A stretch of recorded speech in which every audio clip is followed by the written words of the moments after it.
Welcome. I'm Lorraine Ballard Morrill. This is a mayoral forum sponsored by Children First, featuring high school students asking important questions to the candidates running for mayor of the city of Philadelphia. This event is being streamed live on the WDAS-FM Facebook page, live from the Philly Duncan Music Lounge. Our goal is to provide a platform for young people to engage with the candidates and ask them about issues that matter to them and their communities. We hope that this forum will help inform voters and inspire young people to become more involved in the political process. We thank you for joining us today. And now let's go to our moderator, Michaela. Hello, Philadelphia. My name is Michaela Coleman. I'm from the Kids Campaign and your host for the Kids Debate. Thanks for tuning in. We're here today with top candidates in the running to be the next mayor of Philadelphia: Rebecca Reinhardt, Helen Gim, and Sherelle Parker. In the next hour, they'll be answering questions from us about the issues we, the future of Philadelphia, care about. But before we get started, I want y'all to meet our crew. Tell the listeners who you are, what school you rep, and why you love Philly. Hi everyone, my name is Mecca. I go to Kappa, and I love how no matter where we are in Philly, we always rep the city we go, everywhere we go. Hi guys, my name is Fati. I go to William Bodine. I love Philly because we're one of a kind, and I grew up. Hi, my name is Sarah Julia. I go to Parkway Northwest, and I love Philly's beautiful parks. Hello, guys. My name is Kwamir. I go to FS Edmonds. I love Philly because the downtown part where all the good stores is. Hi, my name is Joshua. I go to FS Edmonds. I love Philly because Philadelphia has different stores that other cities don't. Also, people in Philly can make food a little better than others can. Hi, my name is Isaiah. I go to FS Edmonds. I love Philly because we have the best sports teams. Hi, my name is Judd. I go to Greenfield Elementary, and I love how Philadelphians care for one another and how Philly is just truly one big family. Hello, my name is Sutton Fletcher, and I go to Greenfield as well, and I love the uniqueness of each different resident in Philadelphia. Hi, my name is Kylie. I go to Little Flower, and I love the welcoming feeling that you get in Philly when you're not always going to feel as though that you're welcome. Hi, my name is Tanaya. I go to St. Raymond's, and I love the block parties in Philly. And again, my name is Michaela Coleman. I'm your moderator. I go to Carver High School of Engineering and Science, and I love Philly because of its rich culture and diversity. So some of you may be wondering why young people like us are interested in this election for Philadelphia's next mayor. And Kwamir, Josh, and Isaiah will tell you just why. We want people to hear our voices and know what we think about certain things in Philadelphia. We live in Albany and we want clean and safe streets. Some of us here are voting, but others can't vote at our age. We want people to take what we say into consideration because of our future.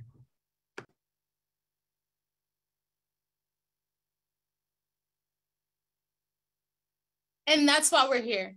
We have Rebecca Reinhardt, Helen Gim, and Sherelle Parker with us today. We know you're busy, so thank you for choosing to be here today.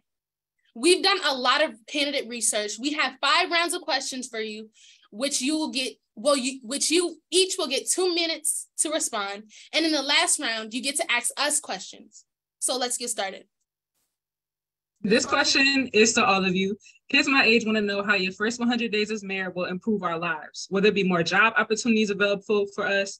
Will there be safety measures put into place in public areas like the gallery where kids can still have fun but not be policed by security? If so, what can youth expect in your first 100 days?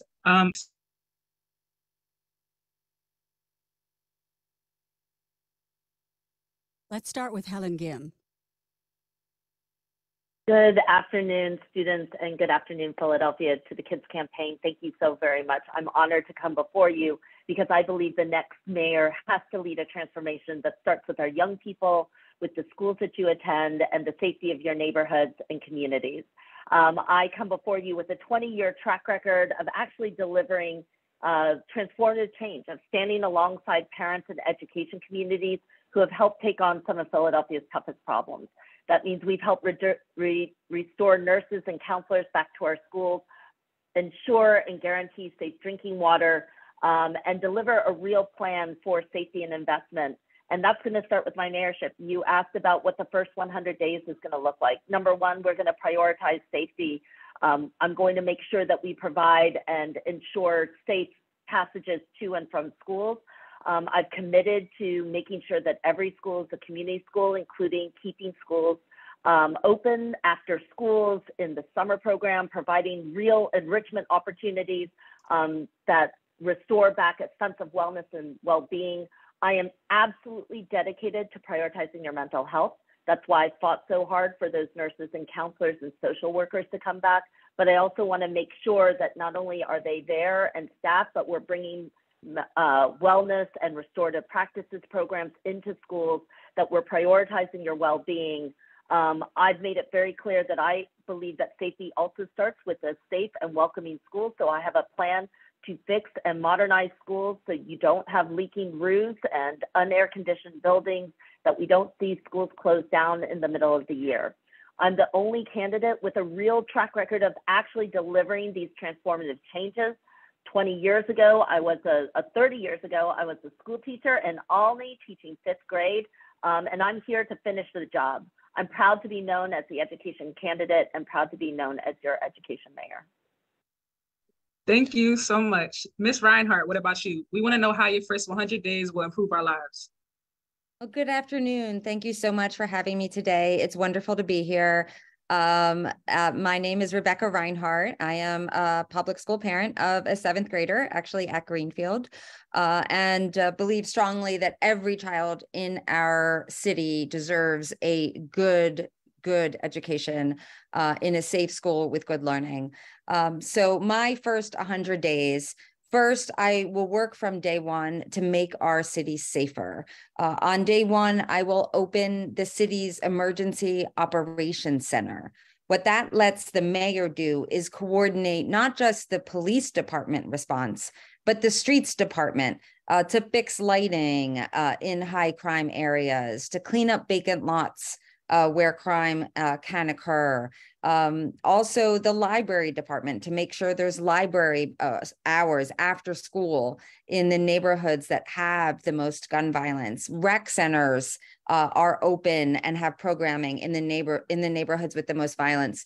And our behavioral health department, the city spends $1 billion a year on behavioral health. We need to make sure that it's going to the neighborhoods that are most in need for trauma treatment, for the gun violence that is happening across our city. I'll also, within the first 100 days, make sure that our city is cleaner. You know, we're the only major city without citywide street cleaning, and we need to do that. We need to make sure that the trash is picked up from all of our neighborhoods, that there are consequences for those that illegally dump, and we need to clean our whole city. And that's two of the things that I'll do within the first 100 days to make our city safer and cleaner for everyone. Thank you so much. Ms. Parker, what about you? What will you be doing in your first 100 days? Thank you so very much, Mecca, and to the Kids Campaign, Sherelle Parker. And I'm proud to tell you today that my real life lived experience is closest to the people who are feeling the most pain. My mother was a teenage mother, and I was raised by my grandparents, and I come from very humble beginnings. I grew up on public assistance, which was known as welfare when I grew up. And my grandmother informed me that I should use public education as a tool to do whatever it was that I wanted to do in life, and that I would be able to do it, although I didn't grow up in a rich family. It's because of my lived life experience that I am unapologetic about wanting to ensure that our city is the safest, cleanest, and greenest big city in the nation that will provide access to economic opportunity for all. In every question that I am going to answer for you today, I want you to keep in mind that I'm what I call a teach me how to fish kind of girl. I want to be empowered to take care of myself so that I don't have to depend on government to take care of me. And you can't do that. Look at your education as a tool where we're focused on you having quality seats in every school, quality instruction in 21st century modern buildings. If you can't get there, you see, to me, a general safe passage for you to get to and from school, it is not enough. To be quite frank, we have to make sure that public safety is our number one priority. We will do that by having a comprehensive approach of bringing every stakeholder who has a role in making sure that all neighborhoods are safer and just not picking and choosing which neighborhoods deserve to have a proactive presence. And we're unapologetic about that. Year-round educational opportunities as well. Thank you. Thank you.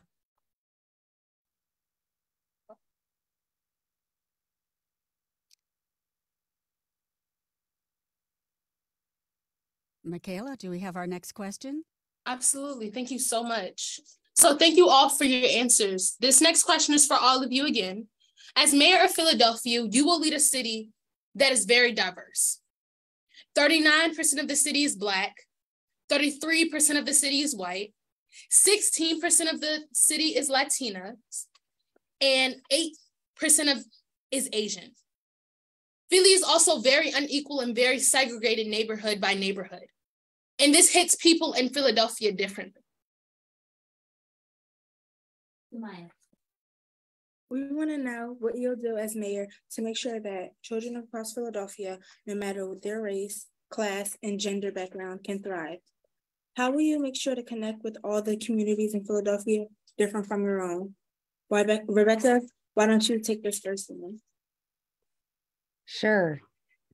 Thanks so much for the question. And Philadelphia's diversity is what makes it so great, that our neighborhoods and our backgrounds are so different, that we have different races, ethnicities, gender, religion, but yet we are all connected by the fact that we're Philadelphians.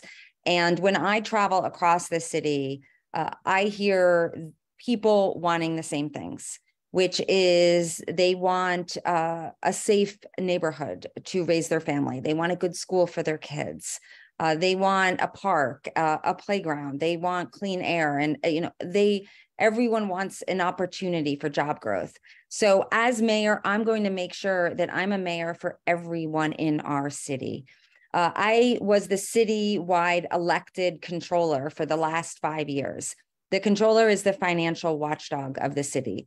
In addition to looking at financial issues, I also leaned in on some of the toughest challenges facing our city, such as gun violence, looking at what works and urging the mayor to do more. I also did a lot of work around service delivery across our city and how it's often unequal depending on what neighborhood you live in. And that's not right.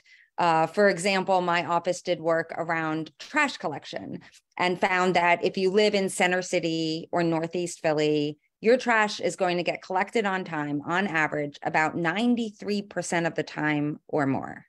While in North, West, and South Philadelphia, trash pickup is on time 65 to 75% of the time. That's not acceptable. And as mayor, I will be a mayor for everyone. I will change how these inequalities exist to make sure that our government is working for everyone, and also to make sure that voices are heard in my administration. I will have a diverse administration where every voice can be heard and we can lift the whole city up. Thank you. Sherelle, what about you? What will you do as mayor to make sure that children across Philadelphia can thrive because of and not despite their background? So again, that's my lived life story, right? So no matter where you start the race of life, everyone should have access to self-sufficiency. but you can't do that, again, without accessing a quality public education.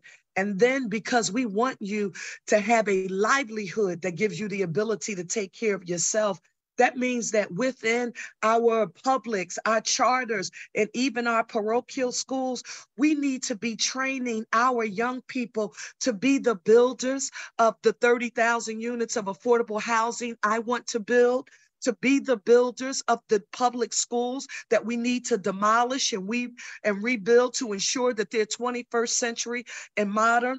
We quite frankly need more homeowners in the city of Philadelphia. I want everyone, regardless of their race, their class, their socioeconomic status or zip code, I want you all to be able to achieve that American dream of home ownership. It is how you build wealth. This one that I'm about to say is a super big one for me. I also want you to be the entrepreneurs of the future, of tomorrow. Why is that important?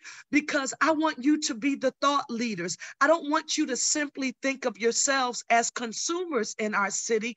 I want you to think of yourself as the deliverers of services and products.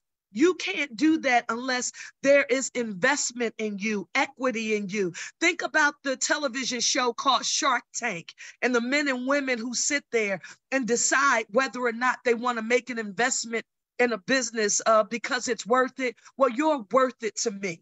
And Philadelphia will invest in you and invest in your whole family. If you know Finley Recreation Center, Dorothy, Emanuel, Alany, and Simons, where great plans are in the works, those are recreation centers that are a part of the district that I represented. And I'm going to make sure that there's access to top quality public amenities for you. Thank you. Okay, and Leslie, Helen, what about you? Thank you so much, Michaela and Samaya. This is a really important question because this is not just about what people want. Of course, everybody believes that Philadelphia is a city full of diversity. Of course, everybody wants the best for all children in all neighborhoods. But I think, to have a very honest conversation, Philadelphia is a city where 37% of children live in poverty, and that is not by accident. This is not a city full of poor people. This is a city that has kept its people poor. And because of that, you have to understand that everything has to change. For more than 20 years, I've spent time in neighborhoods all across Philadelphia long before I ever got into office. I used to teach in Alany in an overcrowded 100-year-old school building that lacked air conditioning, and I knew my kids deserved so much more. I've worked with communities and families in neighborhood after neighborhood who have fought off school closings, massive disinvestments. We've worked to rebuild school gardens. We've made sure that there were nurses and counselors and social workers put back into our schools. We fought for modern school buildings. We fought to protect our children when they were hurt or harmed in school or out of it. This commitment is not something that's a platform for me. It's something that I have lived for more than 30 years. And because of that, your question, Samaya, how are you going to approach it? I'm going to approach it with purpose and with a focus. I believe that a lot of investments need to drive into neighborhoods and communities that have been long left behind. It's one of the reasons why I've pushed so hard to make sure that we deliver, make sure that we are focusing our investments in neighborhoods and communities long impacted by violence, because I know that violence is rooted in disinvestment. That's the first place I'm going to make sure that the after-school programs are running. The first place I'm going to make sure that our civic spaces come back to life. It's the main reason why I'm going to focus very much on ensuring safe passages to and from schools, because nobody should be afraid of where to get an education. And it's the first place I'm going to make sure that we do guaranteed employment programs. But I also have a really big vision to modernize our schools over the next 10 years and actually deliver that mission so that every child in every neighborhood knows this city will invest in all of you. All right.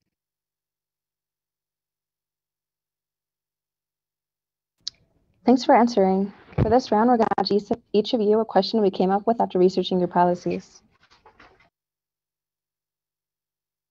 Ms. Parker, we hear that you want us to go to year-round school. What is year-round school? What's your mindset behind this? Do you talk to young people when you came up with this idea? Thank you so very much for that question, and I love it and appreciate it. Number one, access to year-round public education is very simple. It means employing the use of creative scheduling. It doesn't mean that we're actually in school Monday through Friday, uh, 12 months a year. It means it's 2 weeks off here, it's 2 weeks off there. It's school opening as early as 7:30, closing no earlier than 6 p.m. It's having access to the building trades in school, to home economics, to arts and culture, to coding. It's access to learning to play an instrument and get some very specific training that may not have been available during your otherwise school day. It's having every industry that's growing in the city of Philadelphia actually working through something called a workforce development program so that you, our students in the school district, are being trained to be the next generation of city workers like firefighters and police officers, for EMTs, our first responders, so that you are trained as our next group of biotech experts in our city. We're only second to Boston as it relates to the growth of that industry. Lab technicians earned a great living wage in that industry.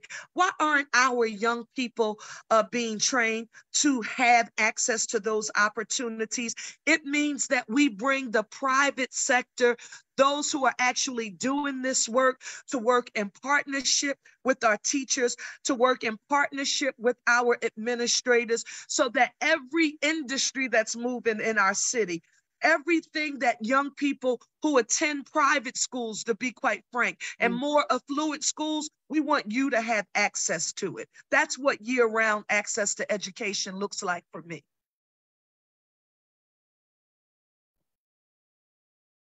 Did you say time, Lorraine? Helen.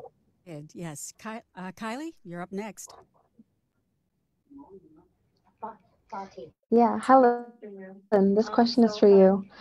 So Helen, you say that you're the candidate with the big ideas and you're going to shake up the status quo. As mayor, you'll be balancing a lot of competing interests and competing stakeholders.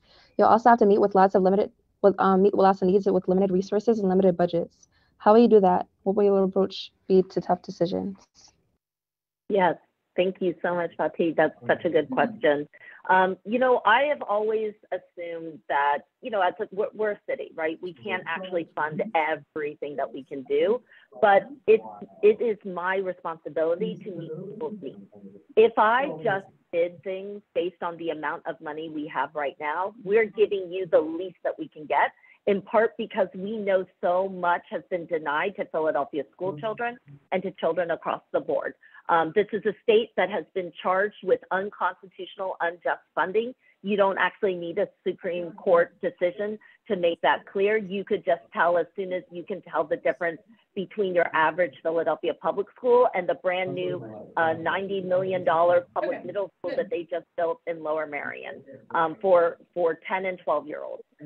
My mission is not to just talk about limiting yourself to a budget that is unjust and unconstitutional. My vision is starting with the budget that we've got and telling folks that we need to invest and continue to invest. So when I talked about like a real school modernization plan for the next 10 years, it means that I'm already starting with the school district paying for half of it. The city should match the other half. We should make sure that we provide enough resources into the schools, but I absolutely expect for the state to help pay in, for private entities to help pay in, because I know that building a new school, modernizing opportunities, giving you real chances to learn and grow in a beautiful, healthy environment is something that is not just an education mission. It is absolutely an economic mission. It is a public health mission, and it is a mission to grow Philadelphia. I don't just talk about it, I actually do it. 2 years ago, we did a big student roundtable where young people talked about the lack of access to safe drinking water, clean drinking water. And we made a pitch to do $1 million campaign to bring safe drinking water to every child. That turned out to be so popular, it started a $500 million investment that is still continuing today. Not only did we deliver safe drinking water to every single child, we made sure that we started air conditioning. We delivered air conditioning. We started lead, asbestos, and mold removal projects. We started new playgrounds and even continued to build new schools.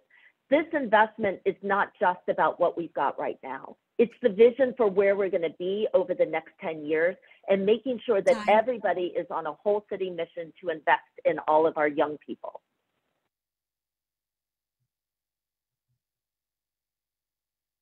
So this next question is for you, Ms. Rebecca. As city comptroller, you reported the misuse of funds in various areas of the city government. Like in Kensington, what did you find about the misuse of the funds? What will you do as mayor to make sure that the money is used effectively and efficiently? How will you make sure that there is different sufficient funding provided to programs that benefit struggling communities and those who are living below the poverty level? Yes, thank you. Thank you for that question. Was the question specifically focused on Kensington or overall?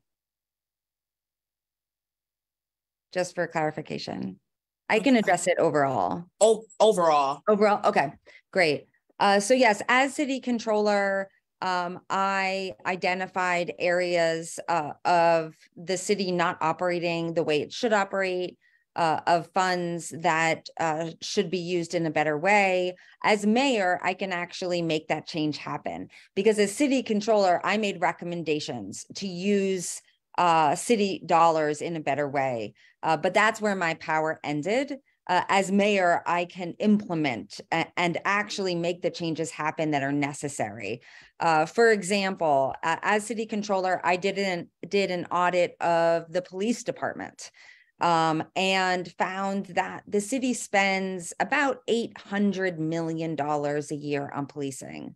And what the audit found is that we need to make changes in how we spend that money to make communities truly safe. And one of the things my audit found was that out of a little under 6,000 officers, only 2,500 were on patrol. So the vast majority are either in specialized units or doing desk work. And what we need to do, and what I will lead as mayor, is we need to make sure that the officers that can move from desk work out to patrol, do so that we move the officers, so we have more officers that are available for patrol. And there's a variety of other issues as well that we can improve operations. So I know the city's budget inside and out from being the budget director, and I know operations from looking at the issues as controller. What we need to do is operate the city better. We need to use every dollar in a better way that we get from residents to make our city work, to make our city safer, the police department work better, to make sure that we're putting the money into library and rec. And I have the ability to do that right from the beginning because of my knowledge. Thank you.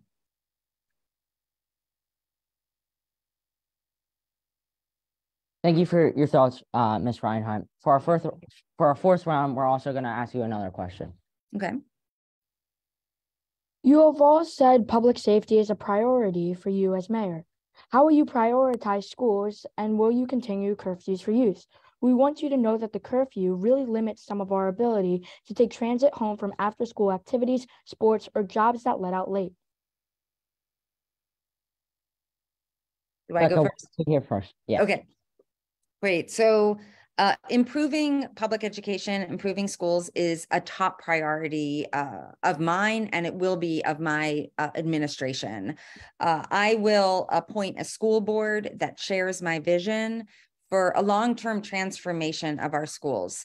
I believe that every neighborhood school should be a good quality school in a safe building, and that we need accountability. We need to set goals for improvement, and then have to hold everyone accountable that's involved, from the school board to the superintendent to others. And we need to be transparent with that for teachers, for parents. There hasn't been enough transparency around everything from the quality of school buildings to how decisions are made at the school district. And the mayor appoints the school board. So there's a huge opportunity, and I will take that opportunity as mayor to truly transform the schools. It also will be my number one priority with the state to get more money for our schools. The school building improvements will cost at least $5 billion. We're going to need the state and federal government's help to improve those buildings. And it will be my number one priority to get that money. And I'll also match city services with schools. So for example, I believe that every school should have a nurse, should have a social worker, and should have a therapist. If a school doesn't, then we need to match city services with that school. So the city has a Department of Public Health, for example. We can provide access to a nurse from the city's Department of Public Health to that school. And that's the way that I see our city moving forward. And I am 150% committed to improving our schools for every child to create opportunity. All right, time. Thank you, Ms. Reinhardt. Sherelle, what about you? How will you prioritize young people in your public safety plans and continue citywide curfews? So, Judd and Sutton, thank you. I wanted to go back to make sure I actually answered your question. It was about safety and relative to curfews. Let me go back and tell you why I publicly stated that I did not affirm the curfew specifically that was outlined for Center City.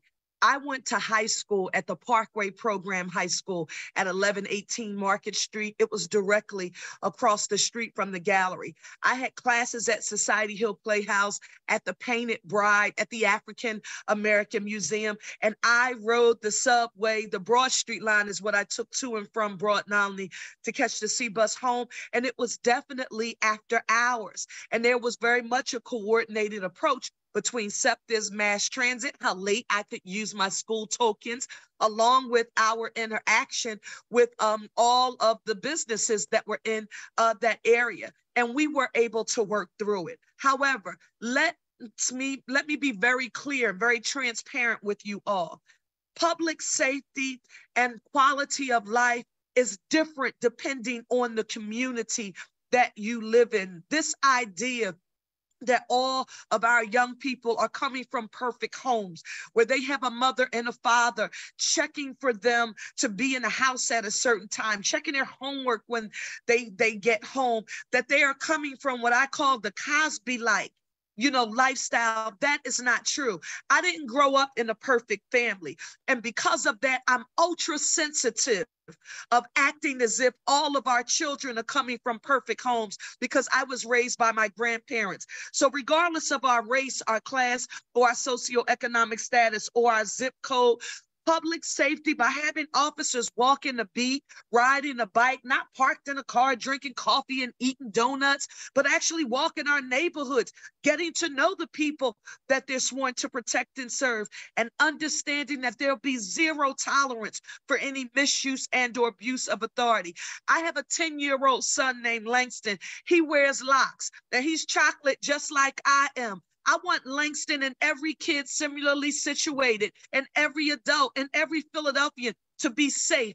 We deserved it, and you deserve a mayor who's unafraid of making tough decisions to make your health and your public safety our number one priority. Helen, what about you? How will you prioritize schools in your public safety plan, and will you continue citywide curfews? I have always supported safety in schools. My work comes out of working very closely with victims who've been victims of crime and hate crimes. 15 years ago, I walked into a school that was listed as one of the most dangerous schools in the entire state, where kids were being bullied and harassed, teachers were being harmed, and families were fleeing that school. And I came in, I did not have a title. I wasn't working for the school district or the city. I just knew that safety had to be the mission. And in less than 2 years, we turned that school around and made it a safer place, and it never ended up on the state's most dangerous list again. I have always been deeply committed to the safety of young people inside and outside of school. But I'm also very clear that safety is an all-effort mission. Curfews of 2 p.m. at shopping malls do not ensure safety, period. I also do believe, though, that young people do need to be in at certain times and that we need to encourage their safety as well. So at a certain appropriate time, I think it's important to let families know young people should be in. I do not think that they should be at ridiculous hours because I know how much young people work. But to me, safety is about investment. It's not about like restrictions. Safety is about investments in young people. I help create school safety zones in and around schools. I help make sure that there were going to be real investments in nurses and counselors and social workers at every single public school, because that is also a safety mission. I am bound and determined to make sure that there are vibrant after-school programs, guaranteed jobs for young people in the summertime and throughout the school year, because I want you to know that this city is invested in you. We should have 7-day-a-week libraries, evening recreation centers, and vibrant places for you to learn, whether it's playing sports, doing music, engaging in the arts and culture, or fulfilling your dreams in a science lab or at a graphic design studio. This city has left its children behind time and time again. And I am going to be the first mayor to really see a wholehearted, engaged investment and an all eyes on young people right now that I think has been missing for far too long. Our last question is for all of you.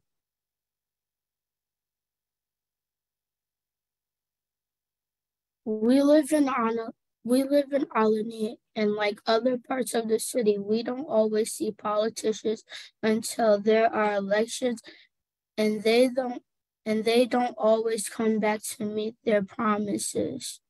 But we want to feel safe and have clean streets too. You all have big platforms that you promise to deliver on. How will you hold yourself responsible for these promises? Ms. Parker, you can answer first. Thank you so very much, Kwamir and Joshua. So number one for me, if you live in Alney, you know that the Alney Recreation Center, you see that construction underway and you see those blueprints out there so that you can see what it will look like. I am proud to have been a leader in the City Council of Philadelphia to ensure that you got a state-of-the-art track there and a new recreation center and spray pool because you deserve it at that location. If you want to look at how someone will respond to you in the future, you can only look back at the work that they've done. When you look at the parks, the rec centers, and the libraries in the areas that I represented, along with the commercial quarters, you'll notice something there, that they're well kept and they're well maintained, and all of them are in queue to be rehabbed. That's for those, but also my neighborhood-based commercial quarters. Other people talk about wanting Philadelphia to be clean. I'm the only candidate that put together a plan called Philadelphia Taking Care of Business, PHLTCB. When you travel through the city and you see people with neon shirts or hoodies on and they're cleaning the street, I want you to think that's Mayoral Parker's plan, paying people in the neighborhoods to help keep our city clean. You deserve it. You also have to have the experience to get it done. I have experience at both the state and the local level, and I have already delivered for the public school system when it wasn't an easy thing to do. And I am super proud of that track record. I will also have a mayor's community council in every council district, and every department in the city of Philadelphia will be available to meet with residents, students, their parents and caregivers, business leaders, block captains. And it won't be because the mayor's running for re-election. It will be, that's where you can access city government and services, bringing government to the people. And that's already been my record. Thank you both for that question.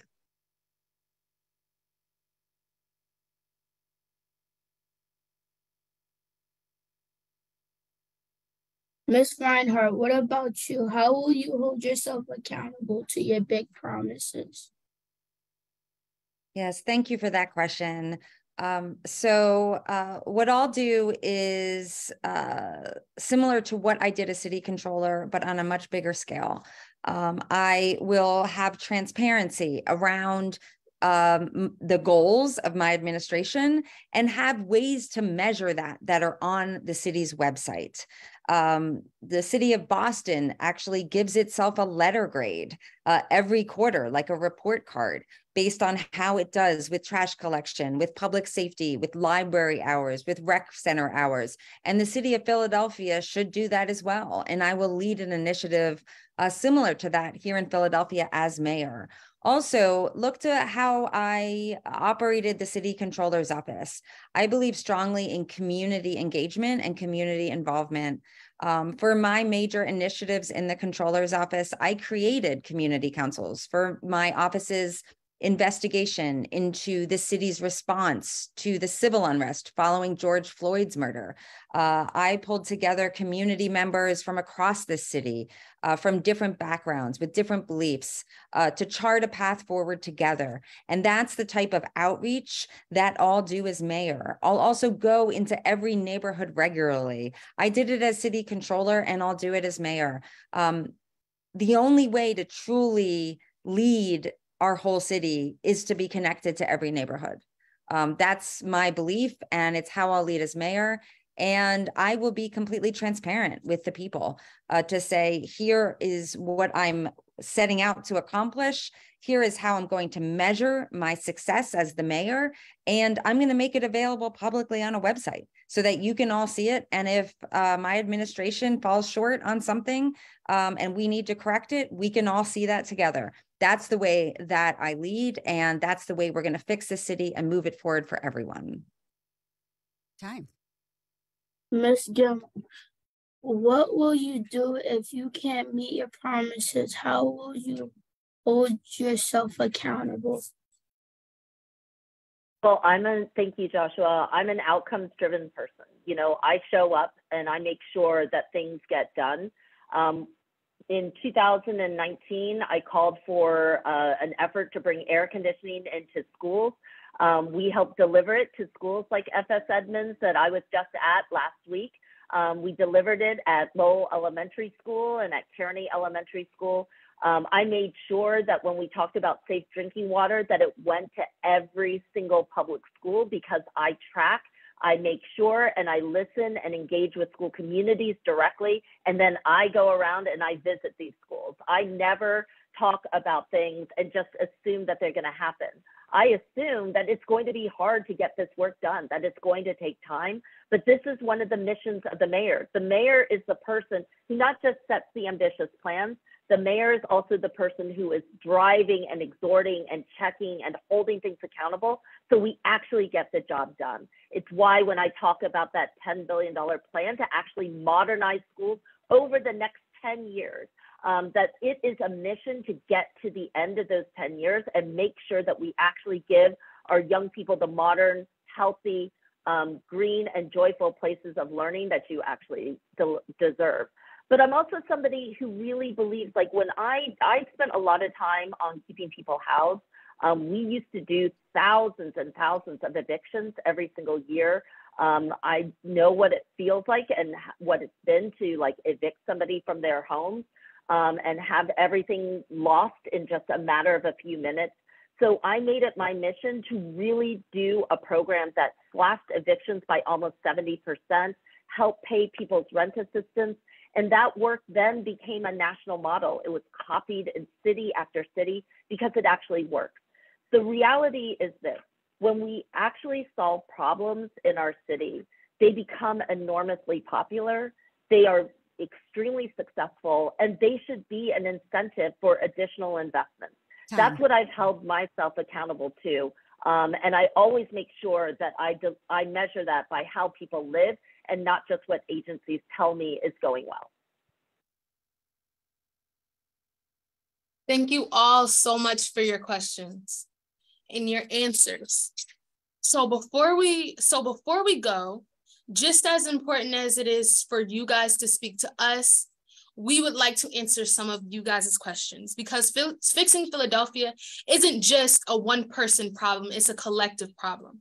So before you go, we want to ask all of you if you have any questions for us. So starting off, Helen.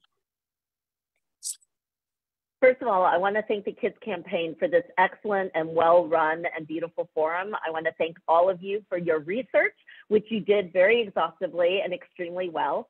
But my question to you is this, in a few short words: if there was a huge investment in you, your life, and your family's life, what would that investment look like to you? And I would ask if everyone could briefly share what they would love to see change the most.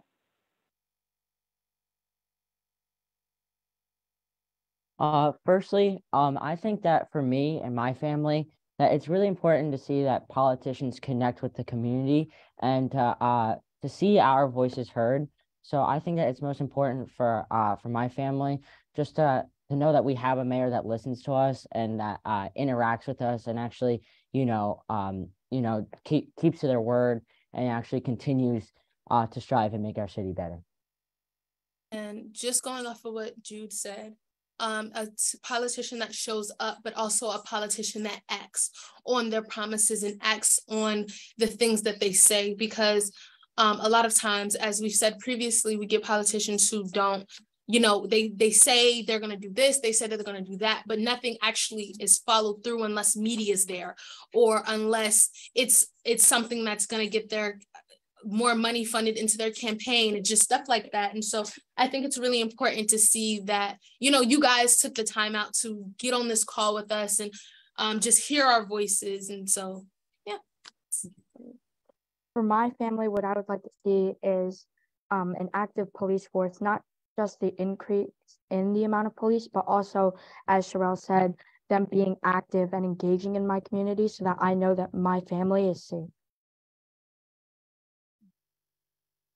For me, I really want someone who's going to value after school programs, because I was a part of a lot of after school programs growing up. And it's really helped me mold into the young woman I am today. And I'm about to go to college soon. So a lot of kids in Philly deserve to have this type of foundation like I did. So I really value the after school curriculums and activities.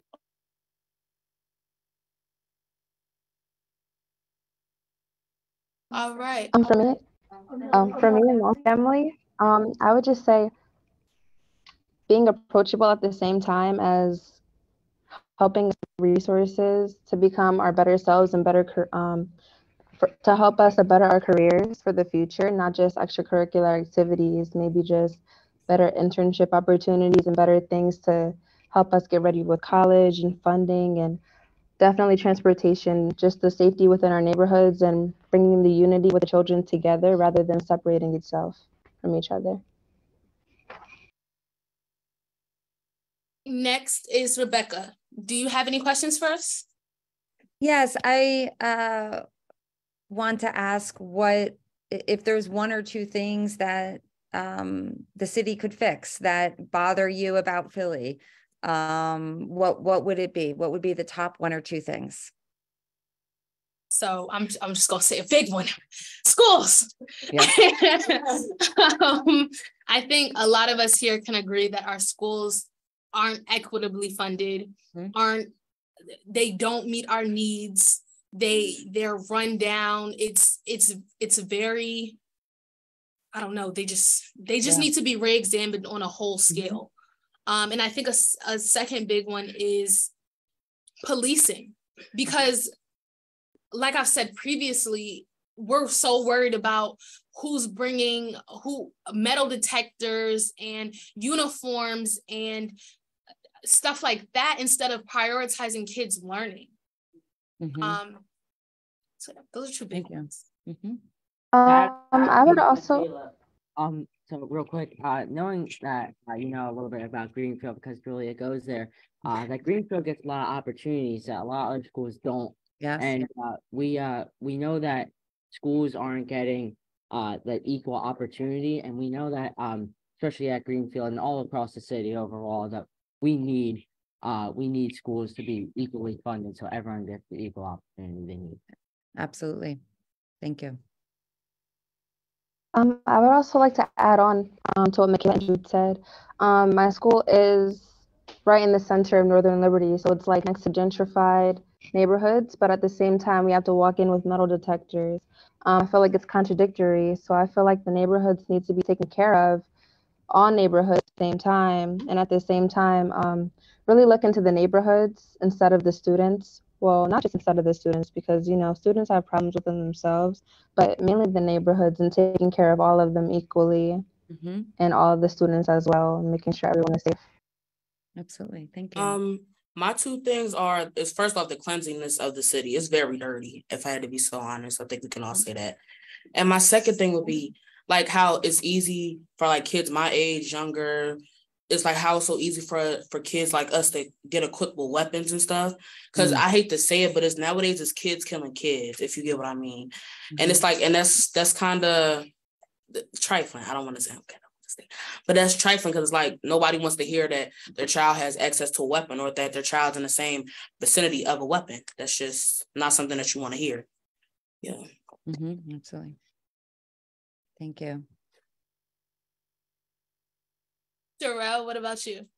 So I'm all filled up. You answered a whole lot, but I have to go back to Kylie when she talked about cleanliness. You tell me, do you think the quality of life in your environment that you see every day where you live, does it have an impact on your mental? So Black Lives Matter, but every time I go out my house, Kylie, you just hit me right there. But every time I go out my house, it looks like this. Or every time I go to school, you know, we're not even getting to instruction, but why is my grass not cut? Why, you know, are there not weeds around the curb? This attention to detail that you see in the suburbs that you wonder, is that here?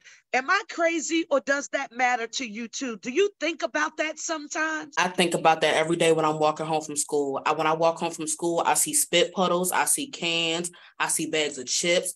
I hate to say it, I see piss. I see stuff you don't want to see. When you walk out your house, you want to smell the fresh air. When I walk out the house, I don't want to smell nothing. I just want to go back inside. That's No, I'm just gonna add on to Kylie because she hit it on the ballpark. Like it does affect our mental health because who wants to walk out our houses and see bags of chips and spit puddles outside? We don't. We're going to turn around and walk back inside. Like I live in Southwest. Southwest is a desert. I'm pretty sure I saw a tumbleweed yesterday. And it's like, and it just feels as though you don't want to be there. Like you just want to turn around and go back inside. And it's just, and so therefore you never get that fresh air. I have to walk 4 or 5 blocks just to get fresh air, just to see a restaurant that's not a Popeyes or a KFC or a McDonald's.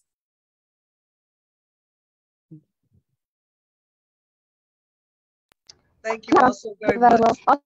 Also, not even just the neighborhoods, transportation as well. It's very climactic and it affects your mental health as well. Just so many unsafe things like needles, just 24/7. It's just the way you get to school that affects your everyday life and how you apply yourself into school with your education too. Thank you all so very much. I took notes. Thank you. Does anybody else want to answer before we wrap this up? Going once, going twice, going 3 times, sold. Okay. So thank you all for your answers. Thank you all for giving your time. It's important to us that we feel empowered and we feel as though our voices want to be heard.